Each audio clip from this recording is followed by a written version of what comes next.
దేవునికి స్తోత్రం కలుగునుగాక. 62వ కీర్తనలో ఒక వాక్యము రాయబడింది. నేను దేవుణ్ణి వెతుకు వారి ప్రాణములను నేను తెప్పరిల్లింప చేస్తాను అని. దేవుణ్ణి వెతికే వాళ్ళు చాలా తక్కువ మంది ఉంటారు.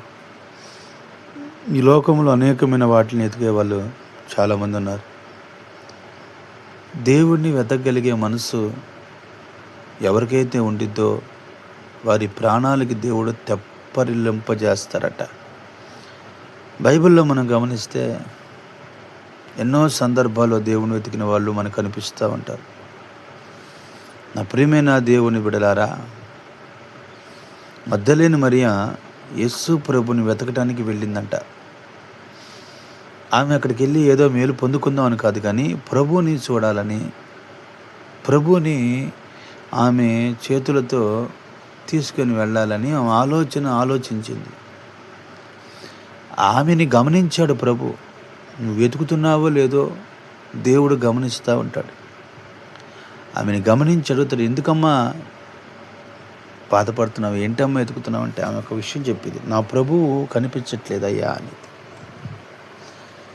మనుషులకి దేవుడు కనిపించకపోవచ్చు, కానీ దేవుడికి మనుషులు కనిపిస్తూనే ఉంటారు. ఎందుకంటే ఆయన ప్రతి సాట ఉండే దేవుడు, 7 ఆత్మలు కలిగిన వాడు అని రాయబడి ఉంటుంది. దేవుడిని వెతుకుతున్న వారెవరో ఆయనకి తెలుసు. ఈ రోజున నువ్వు ప్రభువుని వెతకగలిగితే ఆయన నీకు, నీ ప్రాణానికి ఆయన తెప్పరిల్లింపజేస్తాడు.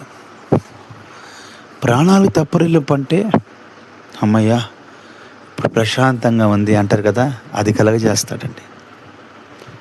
అప్పుడు దాకా పోరాడి సమస్యలతో, కుటుంబ సమస్యలు, ఆర్థికమైన పరిస్థితులతో పోరాడి అలసిపోతున్నప్పుడు ప్రభు అంటాడు, నేను నీ ప్రాణానికి తెప్పరిల్లింప చేయబోతున్నా. ఎందుకు ప్రభు నా ప్రాణానికి నువ్వు తెప్పరిల్లింపజేస్తావంటే నీవు నన్ను వెతుకుతున్నావు కనుక. దేవునికి స్తోత్రం కలుగునుగా. ఒక పర్సు బాగొట్టుకుంటే ఎలా ఎత్తుకుంటాం? ఒక బిడ్డ మనకి వస్తాం అంతో పాటు చేయి విడిచిపెట్టి మార్గం తప్పాడు అనుకోండి, దారి తప్పాడు అనుకోండి, ఎట్లా ఎత్తుక్కుంటాం? ప్రతిదీ మనం చాలా జాగ్రత్తగా వెతుకుతాము, కానీ ప్రభువుని వెతకలేకపోతా ఉన్నాం.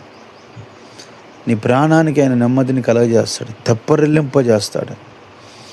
నీ కుటుంబం మీద ఆయన కృపను చూపిస్తాడు. ఎన్నో అవరోధాలు ఉండొచ్చు, ఎన్నో సమస్యలు ఉండొచ్చు, అనారోగ్యమైన ప్రాబ్లం ఉండొచ్చు. ప్రభువు ముట్టుతాడు, స్వస్థపరుస్తాడు. ఆయన ఏమైనా చేయటకు శక్తి దేవుడు. ఆయన పేరు నజరేయుడైన యేసు ప్రభు.